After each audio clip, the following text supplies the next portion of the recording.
आप देख रहे हैं ENI live next generation media.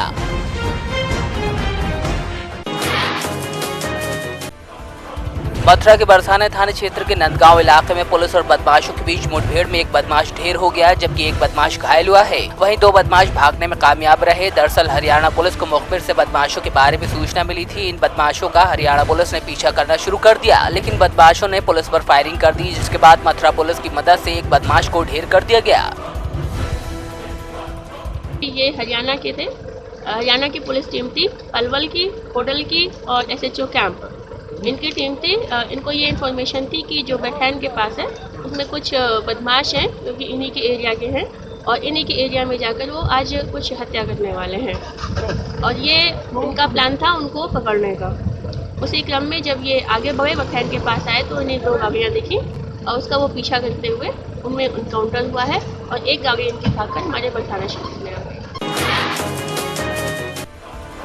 Mathura के गोवर्धन में अदालत के आदेश पर शराब नष्ट कराई गई। इस दौरान मथुरा पुलिस और आबकारी विभाग का संवेदनहीन चेहरा सामने आया है। शराब नष्ट कराने के लिए लगाए गए मजदूरों में बच्चे भी शामिल थे। सारी हदें उस वक्त पार हो गईं जब बाल मजदूरों को मजदूरी के बदले शराब दी गई। और तो और फरीदाबाद से आए एक श्रद्धालु को भी मजदूरी में लगा दिया गया। श्रद्धालु ने बताया कि उसकी जेब कट गई थी, इसलिए उसने शराब उठाने का काम स्वीकार कर लिया, लेकिन उसे क्या पता था कि मजदूरी में शराब की बोतलें दी जाएंगी। पानी लक्ष्मी नारायण मंदिर पे जी। तो ये सर आए, कह रहे थोड़ा काम करा लो, दारू की पेटी उठानी है। हमने, मेरे पास पैसे नहीं थे, मैंने कि यार कुछ पैसों का जुगाड़ हो जाएगा, किराए भाड़े के लिए कर लेते हैं थोड़ा काम। मैंने 4 पेटी कार्टून ट्रॉली में लोड करवाए और हमें 2-3 पौवे तो दिए थे इसको, वो हमने फेंक दिए, वो हमारे किसी काम के नहीं थे, बटवाए। बाकी हमें चाहिए था जी पैसे, वो हमें मिले नहीं है। मिल जाए तो अच्छी बात, अपने घर चले जाएंगे।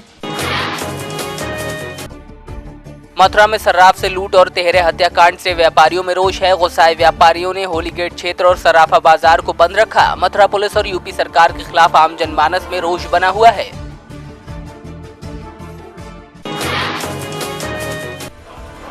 देवरिया में दंपति की निर्मम हत्या से सनसनी फैल गई थी, तो यहाँ पुलिस ने मुस्तैदी दिखाते हुए एक आरोपी को शक के आधार पर दबोचा, तो उसने अपना जुर्म कबूल लिया। आरोपी ने बताया कि मृतक की पत्नी के साथ उसके अवैध संबंध थे, जिसके बारे में मृतक को पता चल गया था और वो बार बार धमकी दे रहा था, लिहाजा उसने दोनों मियाँ बीवी को मौत के घाट उतार दिया।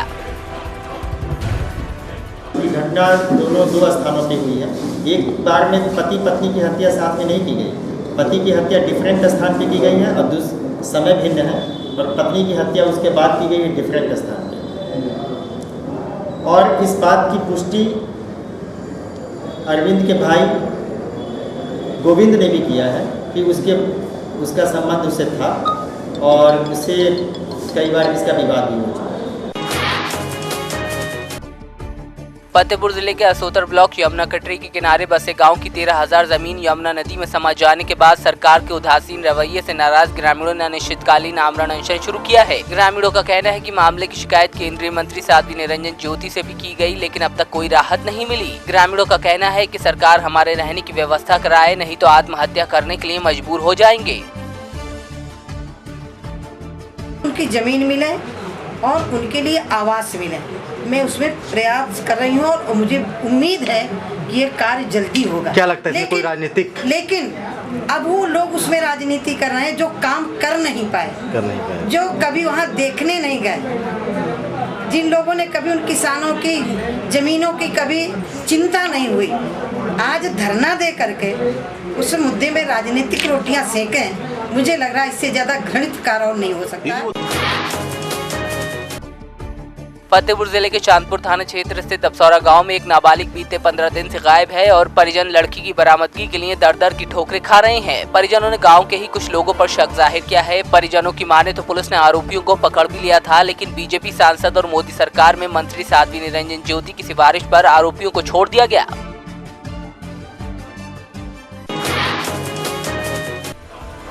रामपुर में थाने से महज 200 मीटर की दूरी पर बदमाशों ने एक घर के अंदर लूट की वारदात को अंजाम दिया। पीड़ित ने बताया कि सुबह के समय उसके घर में 3 नकाबपोश बदमाश आए और हथियारों के बल पर लूटपाट की। पीड़ित ने बताया कि बदमाशों ने 75,000 की नकदी और 6 तोले सोना लूट लिया। फिलहाल पुलिस जल्द ही वारदात के खुलासे का दावा कर रही है।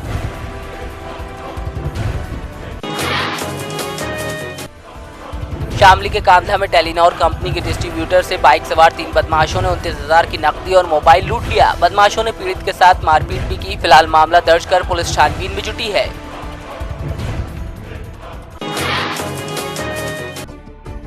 आगरा में तहसील दिवस पर फरियादियों की समस्याएं सुनने के बजाय कई अधिकारी सोते नजर आए। इतना ही नहीं, एक दरोगा तो मोबाइल में व्हाट्सएप चलाने में मस्त थे। इन अधिकारियों के रवैये से तो ऐसा लगा कि जनता की फरियादों से मानो इन्हें कोई सरोकार ही नहीं था। आगरा में तहसील दिवस में एक शख्स ने अपनी बेटी के साथ पहुंचकर आत्मदाह का प्रयास किया। पीड़ित की माने तो पिछले 3 साल से उसके मकान में रह रहे एक शख्स ने फर्जी रजिस्ट्री कराकर मकान पर कब्जा कर लिया, लेकिन उसकी कोई सुनवाई नहीं हुई। लिहाजा आत्मदाह के अलावा उसके पास कोई चारा नहीं बचा।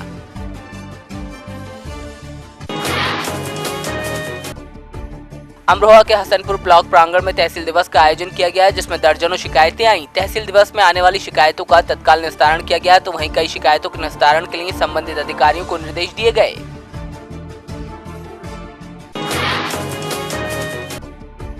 बलिया के रसड़ा में तहसील दिवस का आयोजन किया गया, जहां डीएम और एसपी की गैर मौजूदगी के चलते काफी फरियादियों को मायूस लौटना पड़ा। तो वहीं अपर जिलाधिकारी और एएसपी ने फरियादियों की शिकायतों को सुना और उनका निस्तारण भी किया। बलिया के रसड़ा में भाजपा सांसद भरत सिंह ने रसड़ा गांधी पार्क में भव्य मुख्य द्वार का लोकार्पण किया। इस दौरान सांसद ने बताया कि नगर पालिका द्वारा 15 लाख की लागत से गांधी पार्क के मुख्य द्वार को बनाया गया है। उन्होंने कहा कि क्षेत्र में विकास करने के लिए वो प्रयासरत रहेंगे।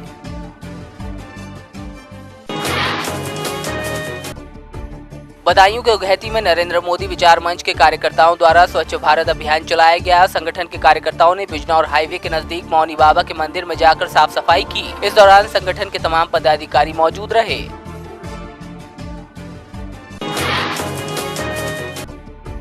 रुड़की की सैनिक कॉलोनी में महिला अपनी ससुराल पहुंची थी, लेकिन पति ने मारपीट कर उसे अपने घर से निकाल दिया। पीड़िता ने मामले की सूचना पुलिस को दी और ससुराल के बाहर ही धरने पर बैठ गई। पीड़िता ने बताया कि उसके पति के किसी दूसरी महिला से संबंध है, लिहाजा वो तलाक लेना चाहता है। पीड़िता ने अपनी जान का खतरा भी जताया है। फिलहाल पुलिस मामले की जाँच में जुटी है।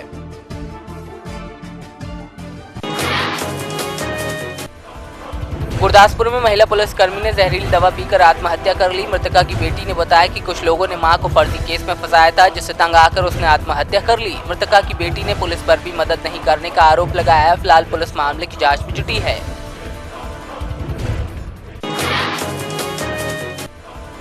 मुंबई के गोरेगांव स्थित फिल्म सिटी में पिकनिक मनाने गए युवक की संदिग्ध परिस्थितियों में डूबने से मौत हो गई। बताया जा रहा है पिकनिक मनाने गए लड़कों ने तैरने की रेस लड़ाई थी, लेकिन मृतक नसीम को तैरना नहीं आता था। दोस्तों की माने तो उसे बचाने की कोशिश की गई, लेकिन वो डूब गया। घटना के अगले दिन पुलिस ने शव बरामद किया है। फिलहाल पुलिस मामले की जाँच में जुटी है।